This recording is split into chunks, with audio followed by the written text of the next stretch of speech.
వెళ్ళాలి. అలా వెళ్ళేస్తున్నారు. ఎవరో చేసినప్పుడు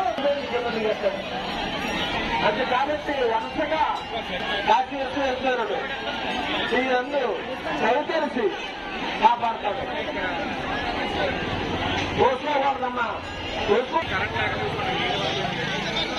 ఆడమాతలందరూ కూడా ఖాళీగా ఉన్నవాళ్ళు అందరూ వారి కుటుంబాన్ని ఎలా కాపాడాలని కాశీ విశ్వేశ్వర స్వామి ప్రారంభించింది. సాధనాలు ఈరబాబు గారు 100 రూపాయలు కానుక పంపించారు.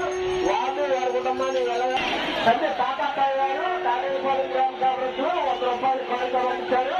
వాళ్ళు వారి కుటుంబాన్ని